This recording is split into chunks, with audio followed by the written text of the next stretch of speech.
நடவு பணியில் விவசாய தொழிலாளர்களுக்கு பற்றாக்குறை ஏற்பட்டதன் காரணமாக புலம்பெயர் விவசாய தொழிலாளர்களின் வருகைக்காக மயிலாடுதுறை விவசாயிகள் காத்திருக்கும் நிலை ஏற்பட்டுள்ளது. இது தொடர்பாக விவசாயிகளுடன் நமது செய்தியாளர் கிருஷ்ணகுமார் நடத்திய நேர்காணலை பார்க்கலாம். மயிலாடுதுறை மாவட்டத்தில் விவசாய பிரதான தொழிலாக விளங்குகிறது. குறிப்பாக நெல் சாகுபடி மயிலாடுதுறை மாவட்டத்தில் முதலிடத்தில் விளங்குகிறது.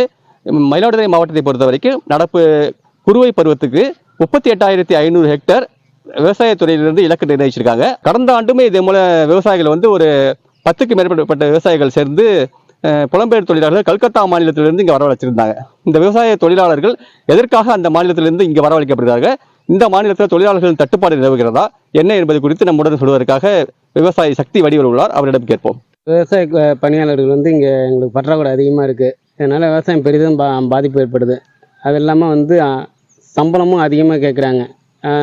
அதனால் எங்களுக்கு ரொம்ப பெரிய பாதிப்பாக இருக்குது. இதனால் வெளியிலேருந்து வெளி மாநிலத்தில் வந்தால் நடவும் சீரான நடவை நட்டு கொடுக்குறாங்க. நாற்றோட அளவு கம்மியாக இருக்குது. எல்லாமே எனக்கு சிறப்பாக இருக்கனால எங்களுக்கு பரவாயில்ல.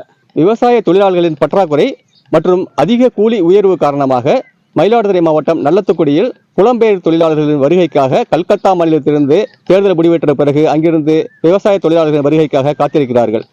நியூஸ் 18 தமிழ்நாடு செய்திகளுக்காக மயிலாடுதுறையிலிருந்து கிருஷ்ணகுமார்.